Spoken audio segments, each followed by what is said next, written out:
guys, good morning. It's me, your girl. I'm at the back of your guys. Oh no guys, I have pimpina. So today, well, my son is somewhere heading to day 3 here dito sa may Shanghai. This is our free day for today. So we will go to the other side, which is the north, bound for today's agenda. And yes, you can see some people here. And some fruits too. And yes, may outlet. So ito yung Nanjing Road. Oh. So that's the Nanjing Road. So makita nyo doon sa heaps of shops again. This is the daytime. So different from the nighttime, guys. If it's in chronological order, you would have seen just last night. At night time with a lot more people. Yeah, but the shop closed around 9-ish or 10-ish, depends which store you will heading to a late shop shopping, guys. So some shops are closed, some shops are open. You want coffee? That's right, I was going to Starbucks or something. Where's the Starbucks? It's down one of the alleyways, I can't remember which one, but... Yes. Here on the H&M. So this is the H&M I like. Because we will go to the kids area, guys, because InDaynaMo is like not fit and an adult size.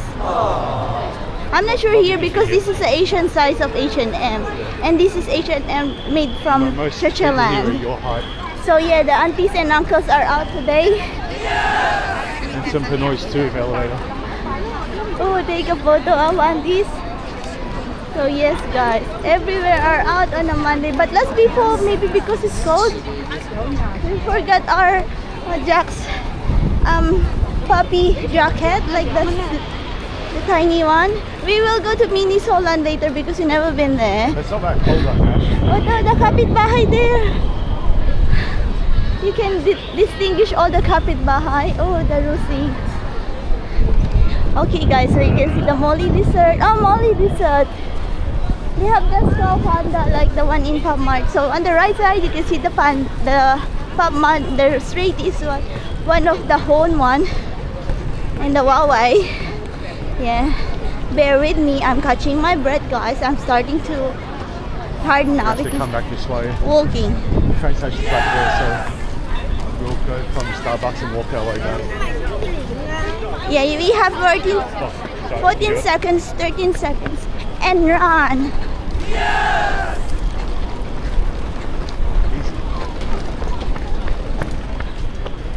This the unicorn.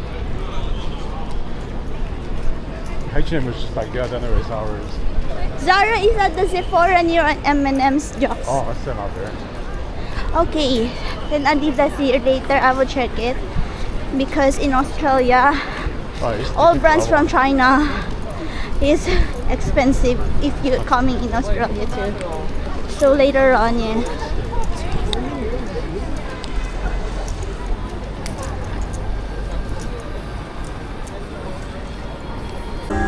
So we have this sausage roll, muffin, and the music from Starbucks. We're not in Vietnam now, we're in Cafe, guys. So don't mind Jack's photos and have a latte, coffee first because we were going to have a walk today. Of course, no wasted time. And yes guys, so yeah. Our lunch, we are now at the other side, which is the north. So the other one is the one yesterday or the one earlier that you see. So we are on the other side. Hello. Oops.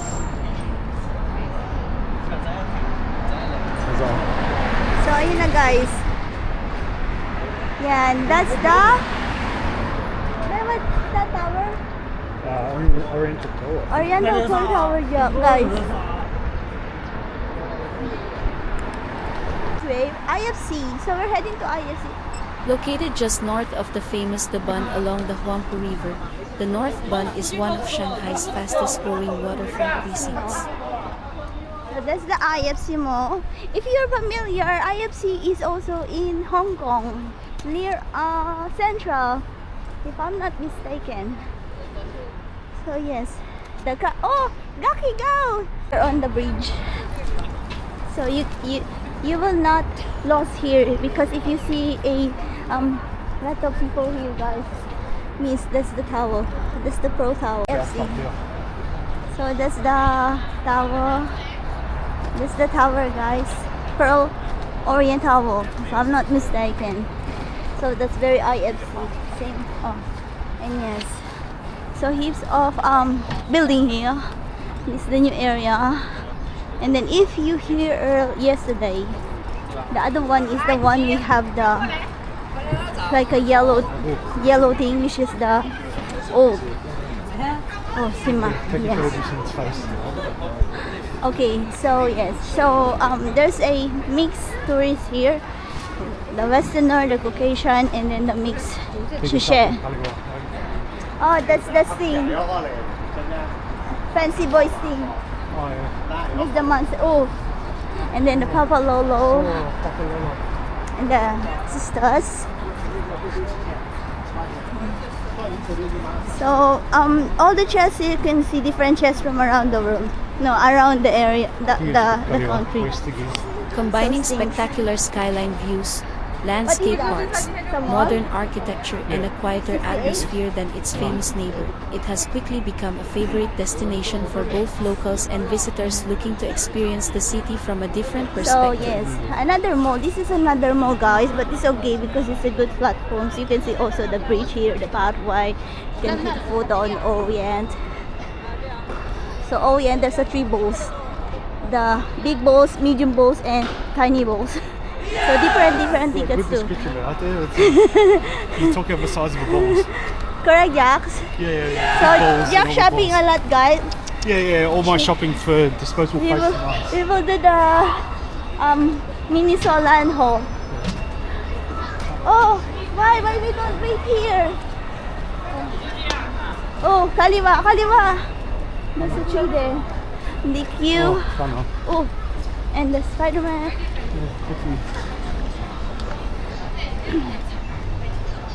Which foreign people go here? Oh, okay, go check Jax.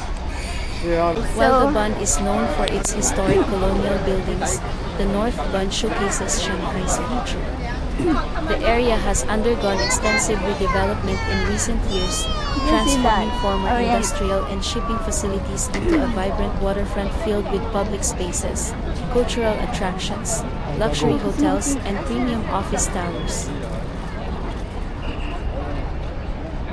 That's the Orient Tower, guys.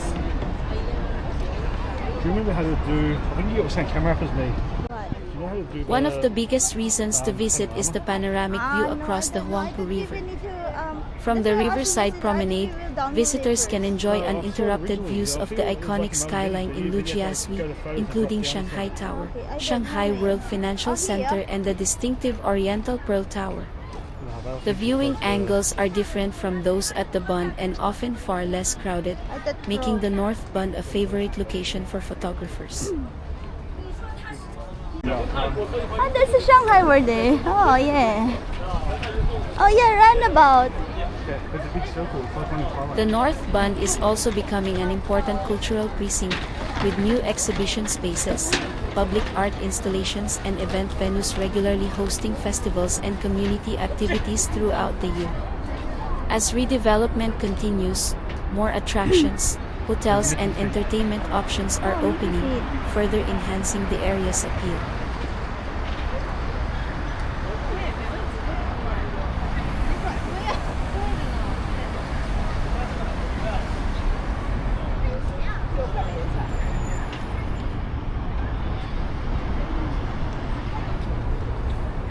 There's a lot of ano here, guys. So ayun yung Pearl Orient Tower dito sa Shanghai. And makita nyo, there's a big huge roundabout that you see earlier, and then there's a high-rise building. So uncle. So ayan guys, si Jax.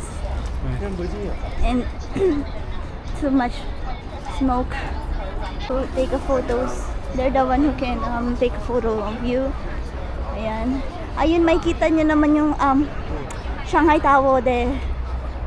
Ayan. Sa likod ng IFC. Ang ganda niya, di ba? So Disney.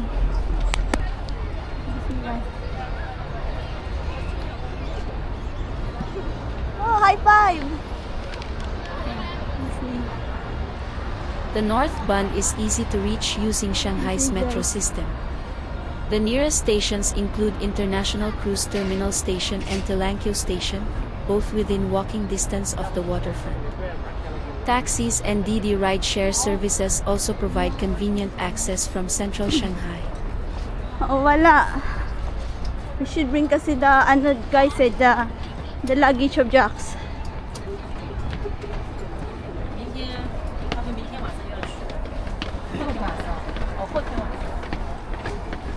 So, oh, the Xiaomi is there. Taas building. You know, guys, there's a Xiaomi car here. Fancy. Of course, for this country, you know, Xiaomi. Hindi naman yan, pero can afford yan if you live here. If you've already explored the Bund, the North Bund yes, offers sana a fresh talaga perspective ganyan yung on gagawin. Shanghai's famous skyline with fewer crowds and more open space. Whether you're looking for scenic river walks, outstanding photography opportunities, or simply a peaceful place to admire one of the world's most impressive city skylines, the North Bund is well worth adding to your Shanghai itinerary.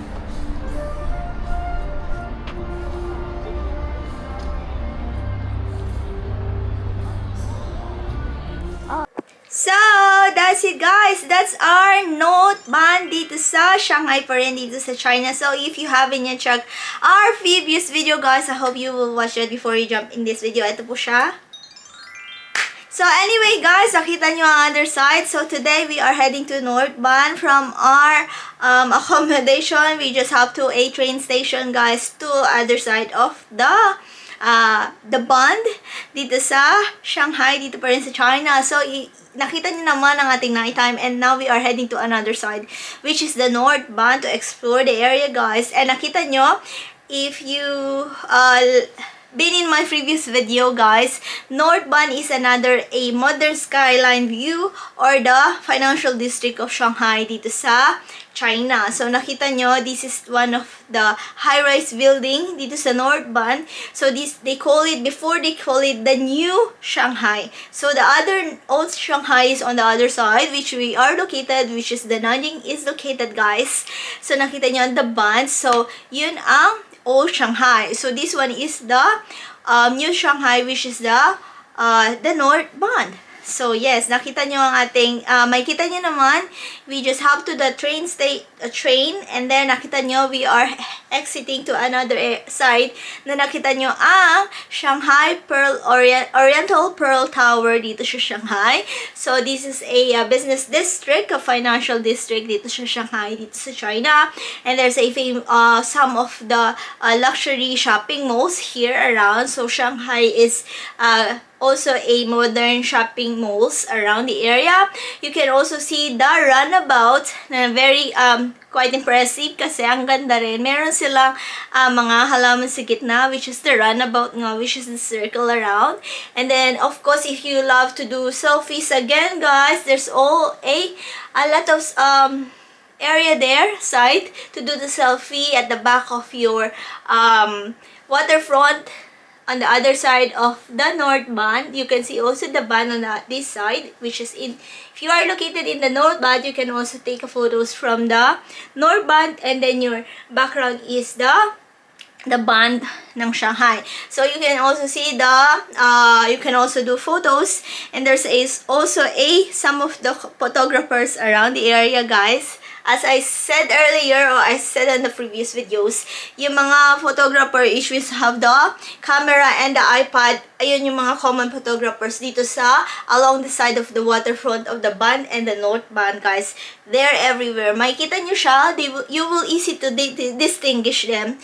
You will easy to know which one is the photographer and which one is not the photographer at all. So anyway, highway, nakita nyo kanina, we are heading to another mall. And there's another mall dito na very familiar to me, which is when you've been in Hong Kong, nakita nyo ang IFC Mall.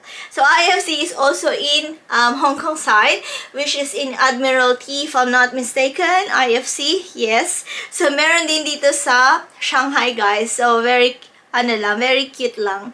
Very, yeah, familiar lang yung mall na nakita namin. And also, there's a heaps of malls around the area. As I said earlier, there's also a brand luxury malls. Nakikita nyo dito yung mga branded brands. Makikita nyo yan dito sa side ng the Note Bund. May kita niyo ang Financial District Tower as well. May kita niyo ang Shanghai building. The aquarium also is here on this side sa the Bund, and so on and so forth, guys. And nakita nyo, there's also a heaps of accommodation around the area. So, makita nyo rin, guys, ang ating Disney flagship store. So, if you haven't yet been in Disney or you've been in Disney and you forgot something to buy, there's also a flagship store of Disney na nakita nyo kanina. It's huge also of characters o Disney characters na makikita nyo sa area, which is the flagship store na nakita nyo earlier sa ating video. So, hindi ko lang ako nakapag-video kasi sa inside kasi nga ay nakabusy ako sa mga gusto kong tingnan, guys. Anyway, highway, yes, it's a good area to take photos, selfies, guys, and so on and so forth. Pero umambon, guys, and yes, we never stay there for long because we need to go to other side, guys, and we need to do something because we are heading soon to other side ng China na pupuntahan namin ni Jax. So yes, so nakita niyo naman, guys, ang ating the Note Bund of Shanghai dito sa China. So that's the end of our video for today. Thank you very much for watching. Thank you for supporting our video, and mega love shout out to each wonderful beautiful people of the universe. Thank you from the bottom of my heart. Please like if you did enjoy our video for today, and please subscribe if you haven't yet. And don't forget to hit the bell button for you to get notified for our next video, and please comment down below if you like this video po. See you when I see you all my next one. Bye bye, guys. Be good, you take care, be safe, and mwah! Sheshe! Ciao!